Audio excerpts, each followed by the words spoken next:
Assalamualaikum warahmatullahi wabarakatuh. Alhamdulillahi rabbil alamin. Wassalatu wassalamu ala asyrafil anbiya'i wal mursalin, nabiyyina wa imamina wa qudwatina wa syafi'ina maulana Muhammadin wa ala alihi wa ashabihi rasulillahi ajma'in. Allahumma salli wa sallim wa barik ala nabiyyina Muhammad wa ala alihi wa ashabihi wa sallama tasliman katsira. Subhanaka la ilma lana illa ma 'allamtana innaka antal alimul hakim. Ma'asyara al-muslimin wal muslimah, Bapak Ibu, ama ayah, saudara-saudari sekalian yang semoga senantiasa dirahmati oleh Allah. Kita awali pertemuan kita malam ini dengan memperbanyak syukur kepada Allah atas segala bentuk nikmat Allah, atas segala bentuk rahmat dan ridha Allah. Malam ini alhamdulillah kita bisa hadir di salah satu rumah Allah. Hadirnya kita ke rumah Allah malam ini adalah untuk mencari ridha Allah. Kalau bukan karena untuk mencari ridha Allah, tak ada yang di antara kita mau ke masjid malam ini. Kalau bukan untuk mencari rahmat Allah, tak ada yang ingin datang ke masjid malam ini. Yang mengantarkan kita ke masjid malam ini bukanlah karena keinginan kita. Yang mengantarkan kita dan yang mengumpulkan kita di dalam masjid malam ini adalah karena keimanan kita. Kalau bukan karena keimanan, maka kita sama seperti orang luar yang tak mau hadir di majelis malam ini. Yang mengantarkan kita, perbedaan kita dengan mereka jamaah sekalian adalah masalah keimanan.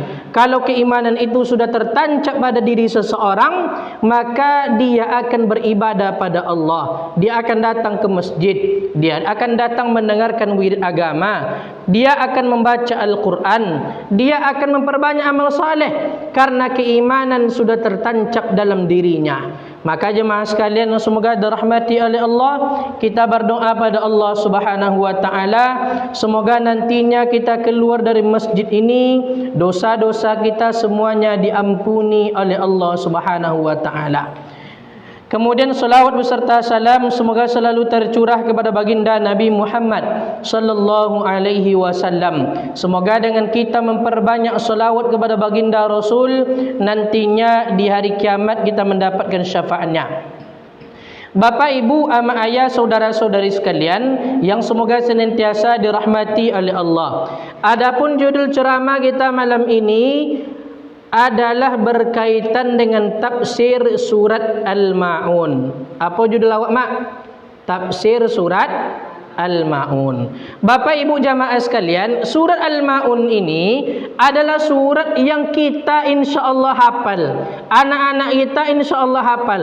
Anak TK, anak SD hafal surat Al-Ma'un ini. Bahkan jamaah sekalian, kalau ada perlombaan-perlombaan lumba baca ayat pendek, biasanya surah Al-Ma'un ini laris dibaca oleh anak-anak kita. Bahkan imam-imam masjid sekalipun surah Al-Ma'un ini sering mereka baca.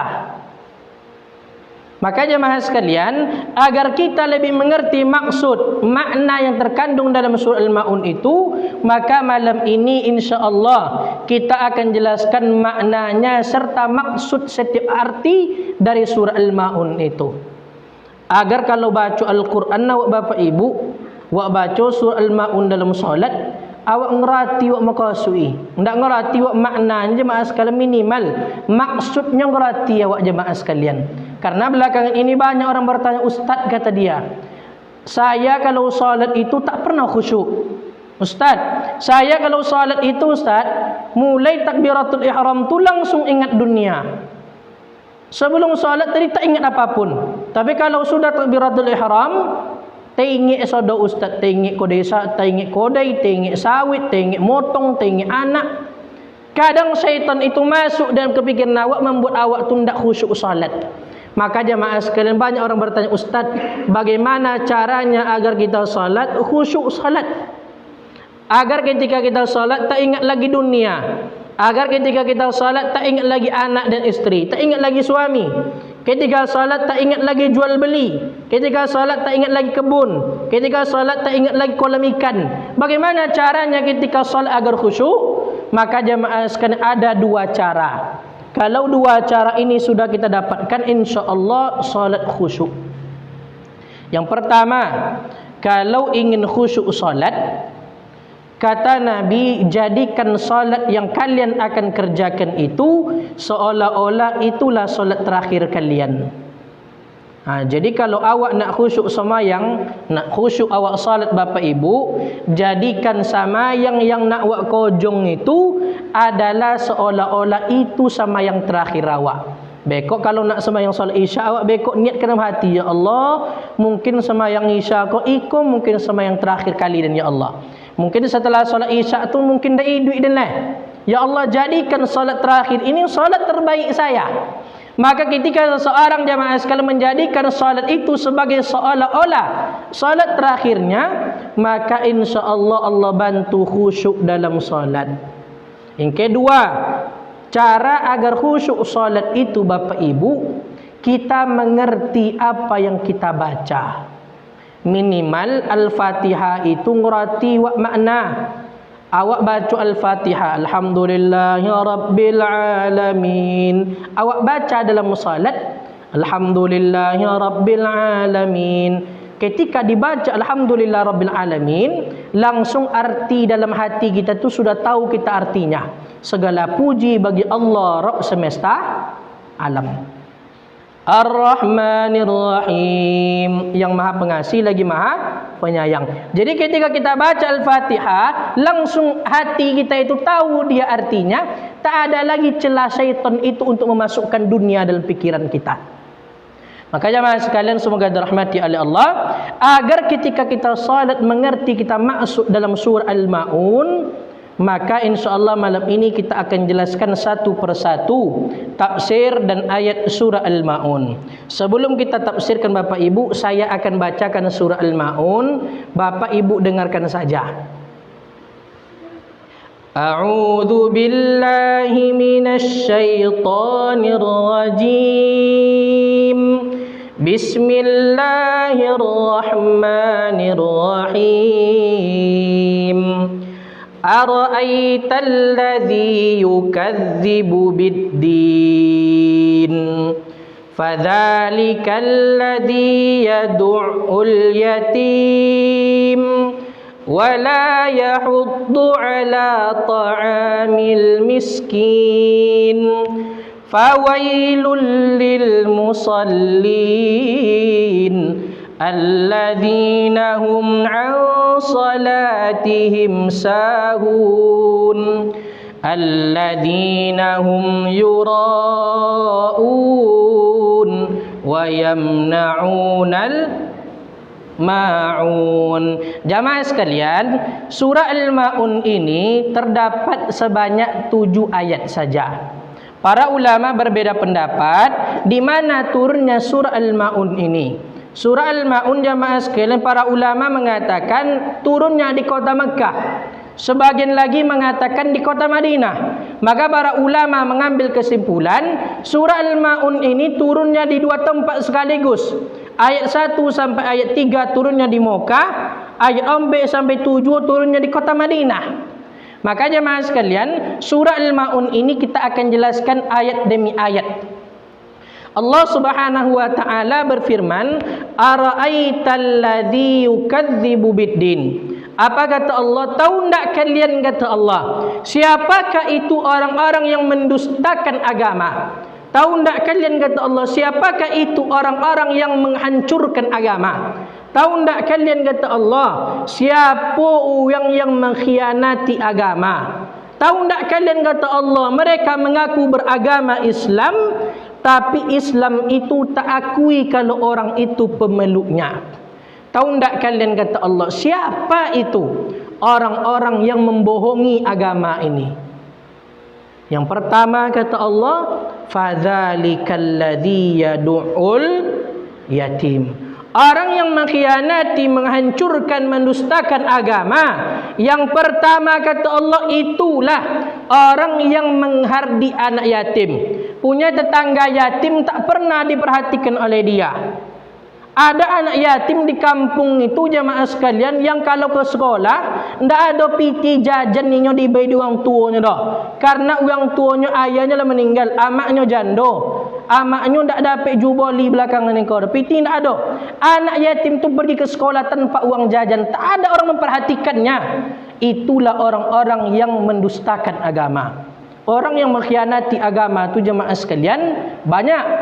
Salah satunya adalah orang yang tak mau memperhatikan anak-anak yatim. Yang tak mau memperhatikan kesusahan anak-anak yatim. Yang tak mau memperhatikan pendidikan anak yatim. Ditompi awak ko jemaah sekalian jan ado jule. Orang yang dak sekolah dek gara anak yatim dak ada pitiam maah.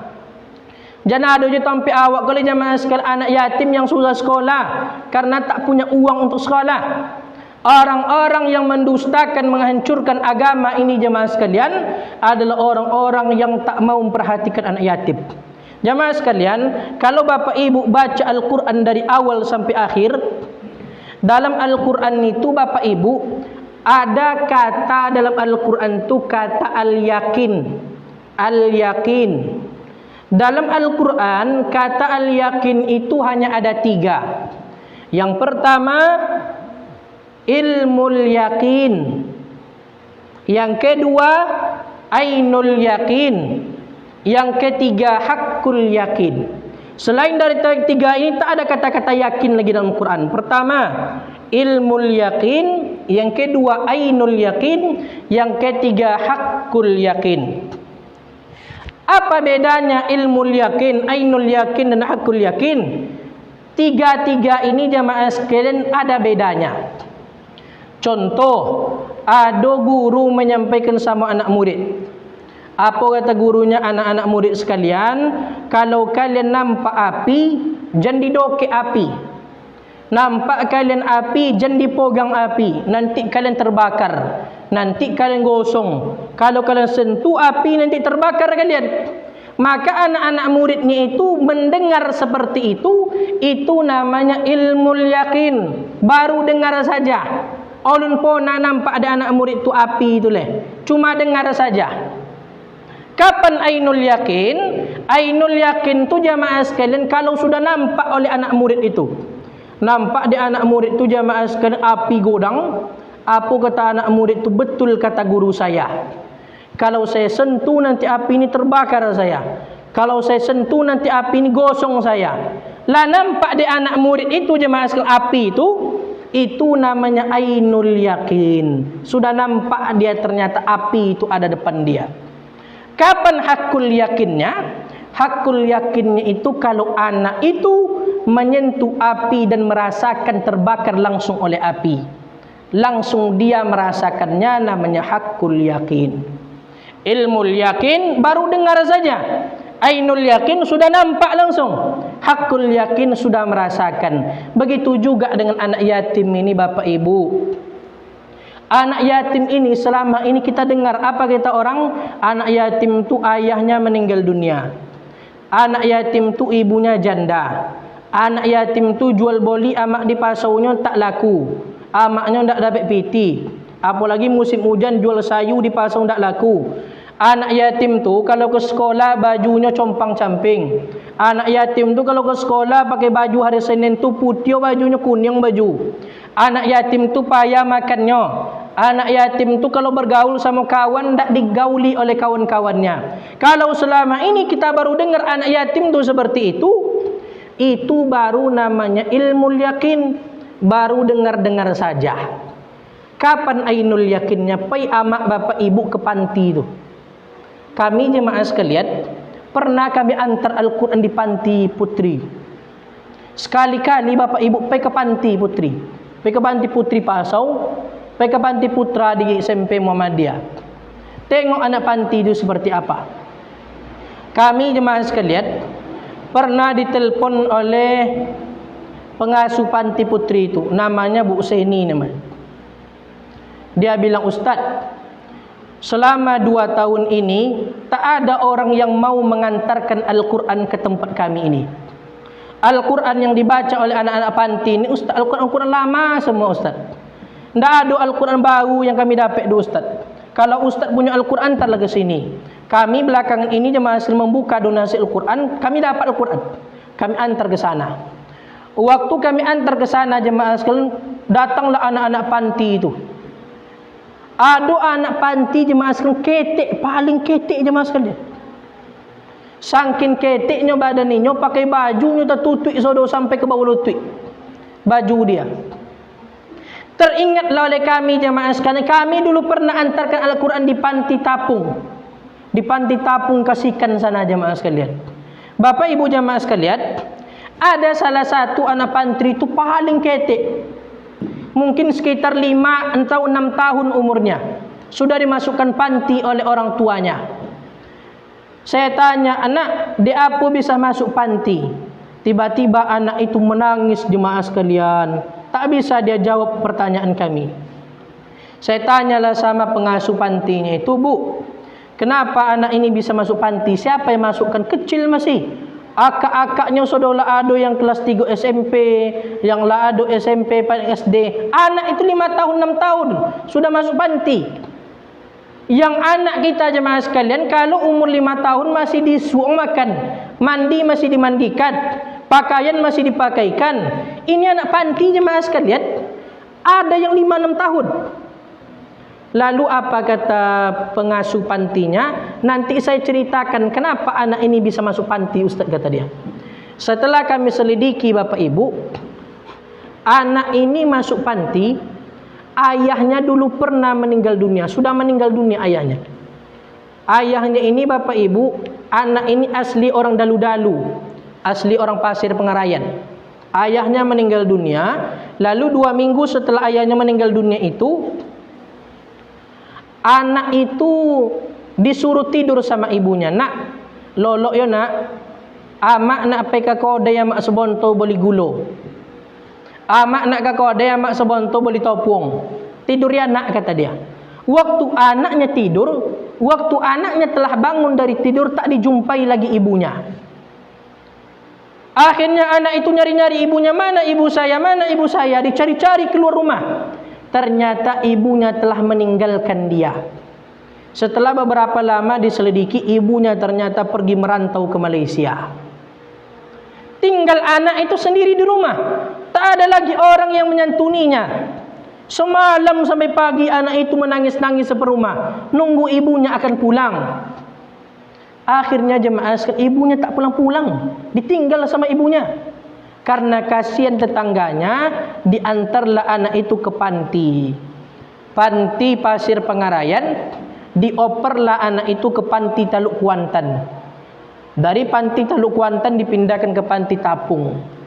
Maka jemaah sekalian semoga dirahmati oleh Allah. Kalau kita selama ini baru mendengar saja anak yatim itu susah hidupnya, itu baru namanya ainul yakin, baru dengar saja. Kapan awak ilmu yakinnya Bapak Ibu? Kalaulah nampak dia awak langsung payahnya jadi anak yatim tu. Langsung nampak dia awak payah anak yatim tu, kepai sekolah nak buat piti jajat, makan payah, amaknya payah. Lah nampak dia awak langsung anak yatim tu payah, itu namanya ainul yakin. Sudah nampak langsung oleh mata kita. Kapan hakul yakinnya? Hakul yakinnya itu Bapak Ibu, kalau kita yang ditakdirkan oleh Allah menjadi anak yatim langsung. Kalau kita ditakdirkan oleh Allah secara anak yatim, waktu kecil orang tua kita meninggal dunia, itu namanya hakul yakin. Awak sendiri merasakan payah jadi anak yatim tuh. Mungkin Bapak Ibu pernah waktu kecil tulah meninggal ayah, pernah merasakan jadi yatim. Cenwa puasu jadi yatim tu jemaah sekalian. Besar, luar biasa, susah hidup itu. Karena tak ada lagi tempat mengadu kita kecuali kepada ibu kita. Apalagi ibunya telah meninggal dunia juga. Makanya kenapa Nabi Muhammad sallallahu alaihi wasallam dilahirkan oleh Allah dengan kondisi sebagai yatim. 6 tahun ibunya meninggal pula ibunya, yatim piatu. Kenapa Nabi kita dari kecil itu sudah yatim piatu? Karena Nabi ingin membahagiakan anak-anak yatim. Allah ingin takdirkan Nabi Muhammad yatim agar menghibur anak-anak yatim. Bahwasannya bagaimanapun anak yatim itu tak akan menjadi penghalang dia untuk menjadi sukses. Nabi Muhammad lahir dalam keadaan yatim. Umur 6 tahun meninggal ibunya, dipegang oleh kakeknya. Meninggal kakeknya dipegang oleh pamannya Abu Talib. Nabi lahir dalam keadaan yatim. Nabi seolah-olah ingin mengajarkan jangan bersedih anak yatim. Sesungguhnya anak yatim itu tak menjadi penghalang untuk sukses. Tengok saya, kata Nabi, saya lahir yatim dan diangkat menjadi Nabi oleh Allah. Maka jemaah sekalian semoga dirahmati oleh Allah. Orang yang mendustakan agama itu Bapak Ibu, yang pertama kata Allah, al-fadzalikal ladzi yad'ul yatim. Itulah orang-orang yang menghardik anak-anak yatim. Bapak Ibu jamaah sekalian, semoga dirahmati oleh Allah Subhanahu wa taala. Belakangan ini banyak di antara awak tu Bapak Ibu yang menghardik anak yatim tapi tidak sadar awak tu lah menghina anak yatim. Selama ko awak banyak mencaci anak yatim tapi tak sadar kita telah mencaci anak yatim. Contohnya apa? Belakangan ini Bapak Ibu, saya dengar ada salah seorang ama-ama menyobik cenoko. Ustaz kata dia, jangan disantuni jo anak yatim tu Ustaz. Dia apa buknya mbo kan? Anak yatim zaman kini Ustaz lah kayo Ustaz. Anak yatim zaman kini Ustaz lah mendapik Ustaz. Anak yatim zaman kini ayah tirinya Ustaz lah punya motor Ustaz. Lah kayo anak yatim gini Ustaz. Tak perlu disantuni, bahkan lebih kurang kami pada anak yatim itu lagi. Jamaah sekalian, kalau kita pernah mengucapkan seperti ini, pernah kita mengatakan anak yatim itu tak perlu dikasih santunan, anak yatim itu sudah berkecukupan, anak yatim itu sudah kaya, ini adalah ucapan penghardikan kepada anak yatim. Jamaah sekalian, bagaimanapun kayanya anak yatim, tak akan bisa membeli nyawa orang tuanya yang telah dipanggil oleh Allah. Bagaimanapun lah nak punya motor pun ayah tirinya jamaah sekalian, kayo pun anak yatim, godang pun umma yang dibuat daya tirinya, tak akan bisa membeli kebahagiaan ketika ayahnya masih hidup di dunia. Jangan pernah ngomong seperti itu jemaah sekalian. Besar sekali dosanya itu. Kalau awak jemaah sekalian dibayar piti beratus juta seko dengan dicabut nyawa awak, muak milio awak le jemaah sekalian. Agar awak tu sehat, wak kan wak buang piti itu. Bahkan banyak orang yang rela ayahnya di rumah sakit tu diamburkan uangnya agar ayahnya cepat sehat di rumah sakit. Maka jemaah sekalian, jangan pernah mengatakan anak yatim tu tak usah dikasih santunan, tak usah dikasih perhatian. Yang kedua jemaah sekalian, belakangan ini banyak sekali orang mengatakan, Ustaz, anak yatim tu tak usah dikasih santunan Ustaz. Dia apa mak? Apa kata dia? Anak yatim kini Ustaz lah nakal Ustaz. Belum bio nakal lah. Geram awak nengok Ustaz. Payah ambil piti kinyo mu ambil piti ke orang lain pada anak yatim tu. Anak yatim tu Ustaz lah nakal luar biasa. Jamaah sekalian, anak yatim itu nakal itu biasa.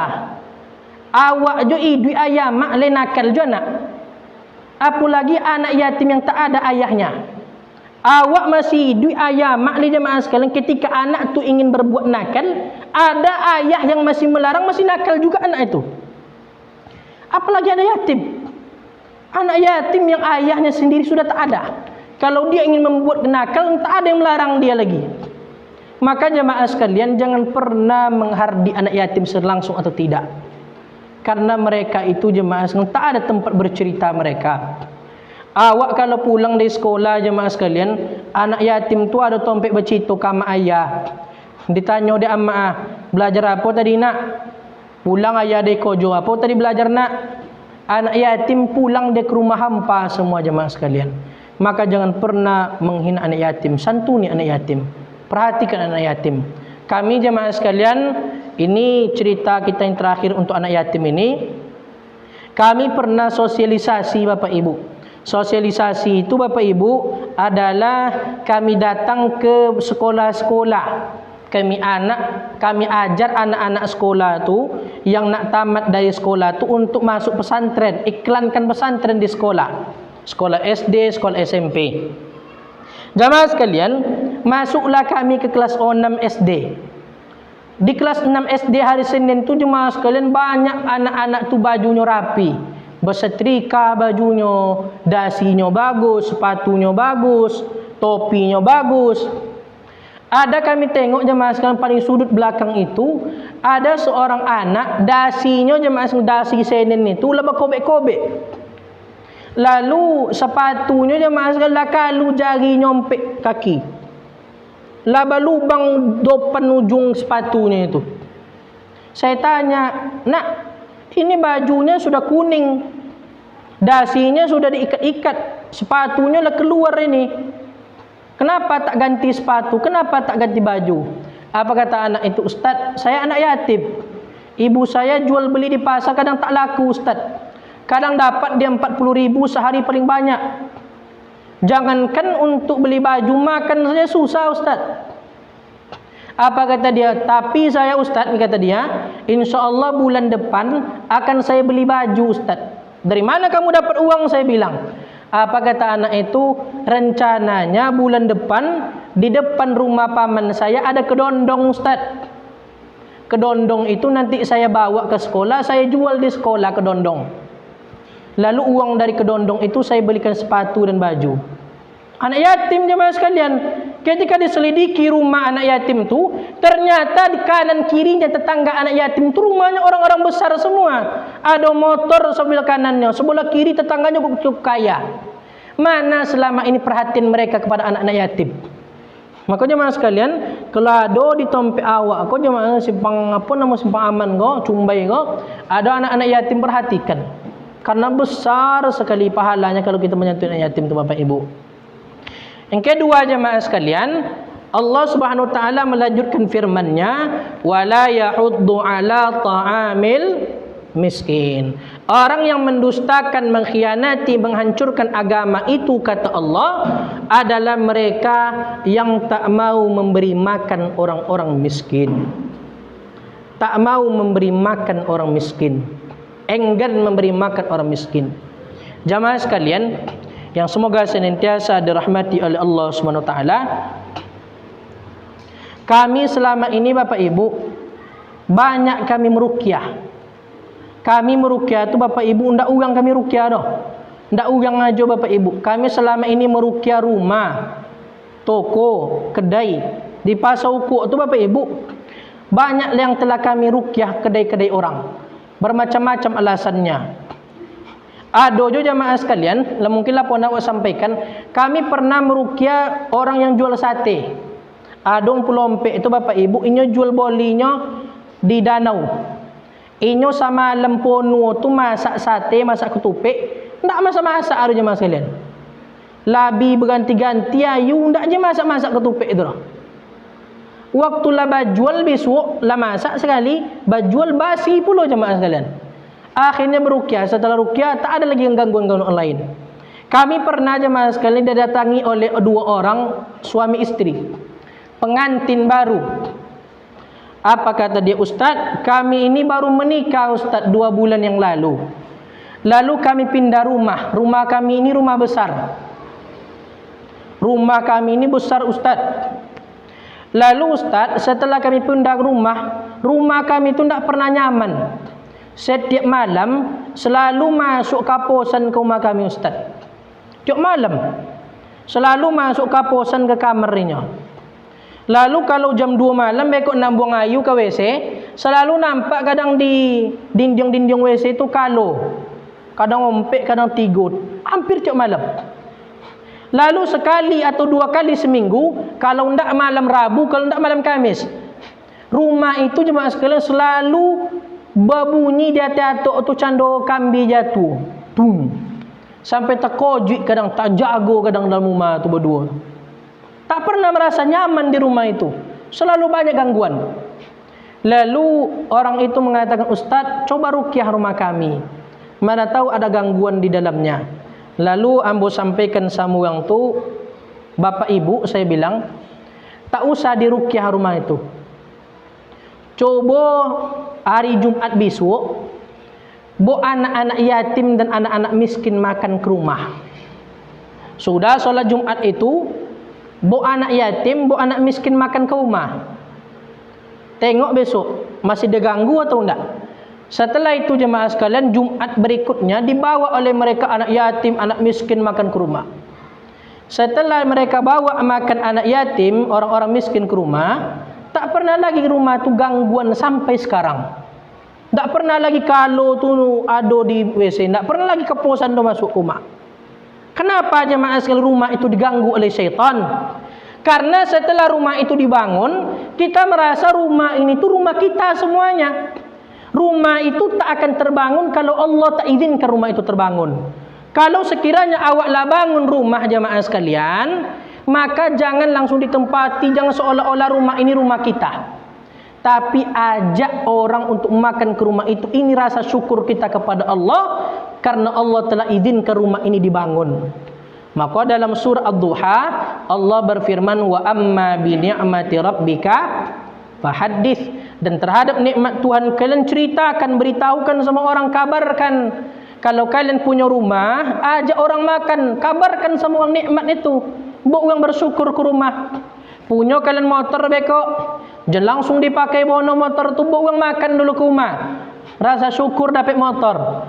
Lulus anak masuk CPNS, ajak orang makan dulu ke rumah, anak lulus PNS. Ada orang yang lulus anaknya P3K, ajak orang dulu makan ke rumah, anak lulus P3K. Tidak ada PT ustaz bawa orang banyak, 3 orang saja anak yatim. Kalau tidak buat soto di rumah itu, buat soto, bagikan ke anak yatim. Itulah rasa syukur kita kepada Allah. Maka orang-orang yang enggan memberi makan, yang pelit, yang kikik membuat orang makan, maka ini jemaah sekalian adalah orang-orang yang mendustakan agama, menghancurkan agama, mengkhianati agama jemaah sekalian. Maka kami jemaah sekalian sangat-sangat mengharuskan Bapak Ibu agar selalu suka memberi makan orang. Caklah Bapak Ibu jemaah sekalian, caklah seketik tapi berkesinambungan. Bapak Ibu jemaah sekalian, ini bukan untuk menyombongkan diri Bapak Ibu.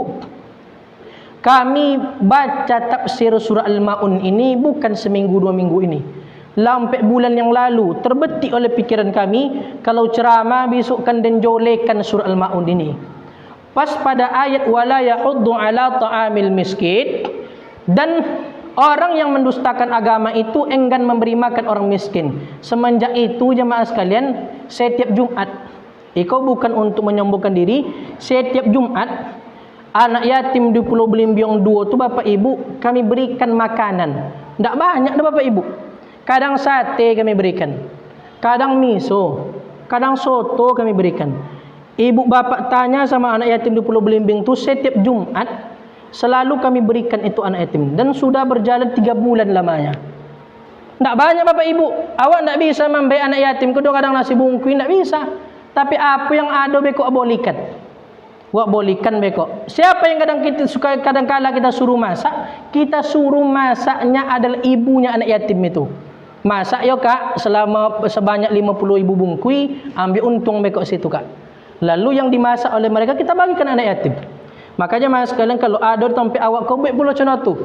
Ada anak yatim beko di tempat awak kau, dibayar pula tiap Jumat.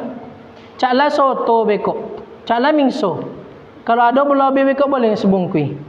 Agar apa? Agar anak yatim tu tak melihat itu je mas sekalian, bukan melihat soto tu anak yatim. Anak yatim itu melihat kita ternyata masih diperhatikan oleh orang-orang kampung. Anak yatim tu itu bagusnya.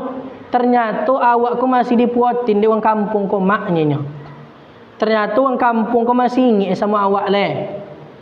Tapi kalau tak pernah kita berikan seperti itu jemaah sekalian, mana harapan kita untuk anak yatim? Awak nak masuk surga dari pintu mana kita mau harapkan?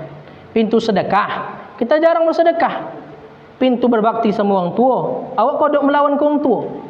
Pintu puasa, awak jangan puasa. Apa yang awak harapkan masuk surga kecuali dari pintu memperhatikan anak yatim?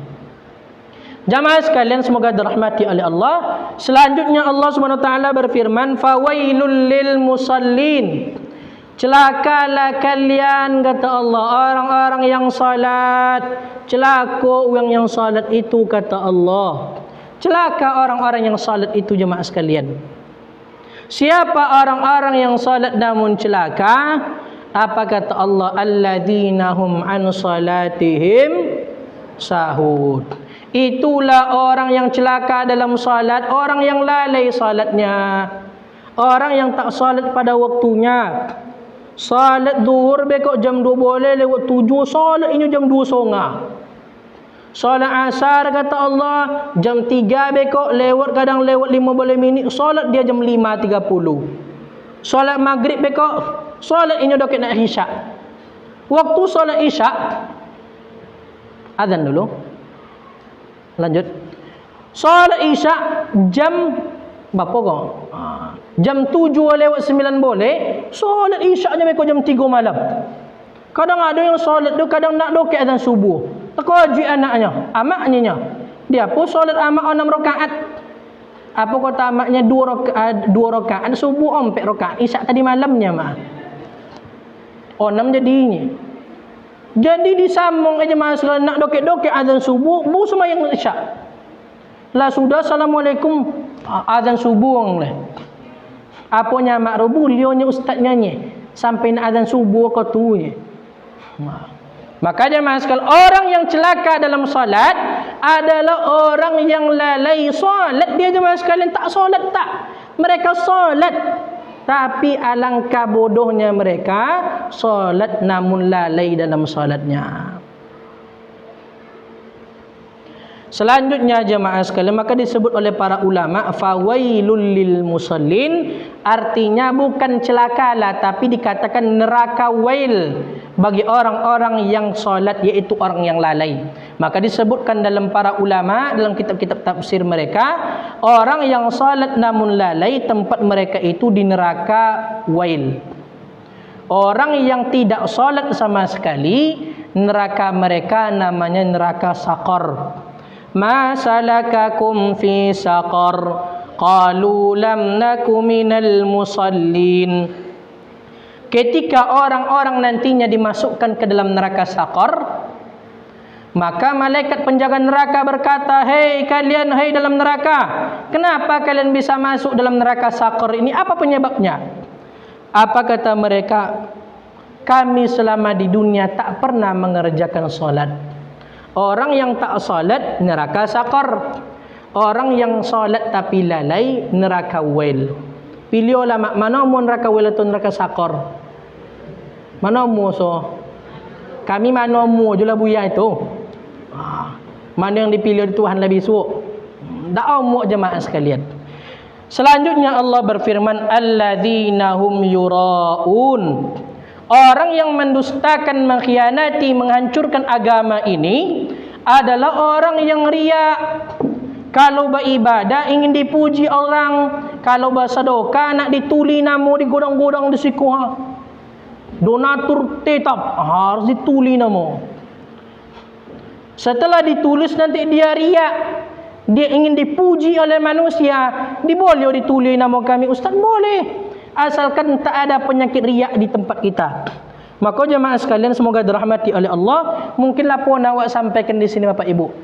Kami dulu di pesantren Aliantan, di pesantren Ar-Royan itu Bapak Ibu, itu masjidnya di luar pesantren, tidak di dalam pesantren Bapak Ibu. Lalu masjid itu karena di luar pesantren, masjid itu tidak dipakai di anak murid aja dah, dipakai di orang-orang umum. Jemaah sekalian, ada salah seorang jemaah di masjid itu namanya Pak Naga, Nama bapak itu memang Pak Naga. Jemaah sekalian, bapak ini selalu dia ke masjid jam 3 malam. Jam 3 malam ke masjid, dipakainya sorban dia besar, ditaruhnya di atas kepala dia. Dilotang sorban tu di atas palu, sorbannya godang jemaah sekalian. Berjalanlah dia ke masjid. Bapak ini itu dia kerjanya menjaga sawit orang. Bapak ini orang bermarga, orang dari Sumatera Utara. Jamaah sekalian, bapak ini ke jam 3 malam selalu ke masjid. Sampai di masjid bekok salat. Setelah salat duduk bapak ini sampai subuh. Sampai azan subuh. Duduk dia Bapak Ibu, menaku kepalanya dilotang sorban tu di palu ini. Tak tutup sodo badanah. Orang-orang selama ini mengira kalau bapak ini berzikir. Orang-orang selama ini mengira bapak itu dalam sorbannya mungkin berzikir pada Allah. Ternyata jemaah sekalian bertahun-tahun seperti itu, 2 tahun, 3 tahun. Orang tak tahu kenapa bapak ini selalu tutup kepala dengan sorban. Setelah diselidiki, ditengok-tengok, ternyata bapak itu sedang membaca Al-Quran. Dibawanya Al-Quran jemaah sekalian. Ketika baca Al-Quran itu ditutupnya. Kalau ada orang masuk masjid nanti langsung seolah-olah ditutupnya Al-Qurannya itu, seolah-olah dia tidak membaca Al-Quran. Orang-orang tanya sama dia, kenapa bapak takut seperti ini? Kenapa bapak takut orang nampak bapak sedang baca Al-Quran? Apa kata bapak ini? Ustaz, saya sebulan itu bisa khatam 6-7 kali Al-Quran. Kenapa saya tutup dengan sorban saya sedang baca Al-Quran? Karena saya tak ingin orang tahu saya sedang baca Al-Quran. Kalau orang tahu saya sedang baca Al-Quran, tahu orang, takutnya nanti hati saya ini sudah tak ikhlas lagi. Nanti takutnya saya ini muncul penyakit riya, ingin dipuji sama orang. Takut saya Ustaz. Riya itu Bapak Ibu, kalau kita salat muncul riya dalam hati kita, maka salat itu tak diterima oleh Allah. Basroka wa tak diterima oleh Allah. Maka riya itu jemaah sekalian dosanya besar. Bahkan termasuk syirik. Apa kata Nabi SAW? Akhwafu ma akhafu alaikum syirkul asghar. Aku takutkan kepada kalian menimpa syirik kecil. Wa ma syirkul asghar? Ya Rasulullah, candu apa syirik kecil itu? Maka Rasul mengatakan riya. Riya itu syirik kecil. Awak beribadah tu Bapak Ibu ndak untuk Allah leh, lah untuk manusia. Sama yang awak untuk manusia.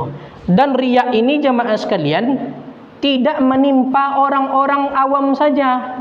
Riya ini juga menimpa para ustaz, para imam masjid, para muadzin, para ustaz, para kiai. Ada bekok lah masuk waktu solat, ada anak nak azan. Tiba-tiba datang apa? Hei, biarkan saya azan. Tak boleh orang lain selain inyo azan no. Yang penting inyo azan. Azanlah dia. Ketika dia azan, dia berniat dalam hatinya agar dipuji oleh orang, agar dikatakan ikola bilal lawak, ikola obang awak, ikola muadzin awak, agar dipuji oleh orang selama ini ibadahnya, azannya tak diterima oleh Allah. Dia imam di masjid, dia ingin dikatakan seorang imam. Dalam hatinya betul dia ingin mengatakan, anggaplah dan ko imam naang, dan ko lah imam kalian lah bertahun-tahun dan masjid ko imam, sabutlah dan ko imam. Bagusnya dalam hati jemaah imam tu ingin dipuji oleh orang, maka imamnya selama ini tidak diterima oleh Allah. Begitu juga orang baca Al-Quran. Maka jemaah sekalian, banyak orang selama ke Bapak Ibu inyo baca Al-Quran tu waktu ikut MTQ nya. Waktu ikut MTQ baca Quran lah. Waktu ndak ikut MTQ ndak apa nak baca Quran lah. Maka ini termasuk riya jemaah sekalian. Dia baca Al-Quran tu ketika dalam keadaan musabaqah saja, ketika dalam perlombaan saja. Ndak dalam keadaan perlombaan mereka ndak mau pegang Quran lah. Ini termasuk riya. Maka jemaah sekalian semoga dirahmati oleh Allah, orang yang mendustakan agama itu kata Allah orang riya. Dan terakhir, orang yang menghancurkan, mendustakan, mengkhianati agama, apa kata Allah? Wa yamna'unal ma'un. Orang yang mendustakan agama yang terakhir kata Allah, itulah orang yang enggan menolong dengan barang-barang berguna. Itulah orang-orang yang enggan menolong orang dengan barang-barang berguna. Contoh, uyang nak manobe yang apa namoro gantiong batang pawu nyoru lakone apunyo tetangga. Lalu apunyo tetangganya pinjam candung mentau lu nak punya candung leno. Candung nang kini ala maje. Pinjam candung, ndo mu tetangganya minjam candung doh. Pinjam cabak nak jomu doh. Minjamkan barang-barang berguna tak mau dia, maka dia itu tak dianggap oleh Islam sebagai pemeluknya. Inilah orang mendustakan agama. Inilah orang menghancurkan agama, orang mengkhianati agama. Maka jemaah sekalian di mana-mana kami sampaikan sama Bapak Ibu, khususnya kepada ibu-ibu. Selama ku Bapak Ibu Amak-amak kau kan banyak baju dalam lemari itu. Baju dalam lemari itu baju inyo sodo. Tiba nak pergi boleh beko apanya. Ndak ada baju ndonya. Banyak teman cerita tu. Ingat jemaah sekalian, setiap baju amak yang mak angirkan dalam lemari itu, yang mak lipik dalam lemari, sodonyo akan dihisap di Allah besok. Cik punya baju, cik bahisap. 10 punya baju, 10 bahisap.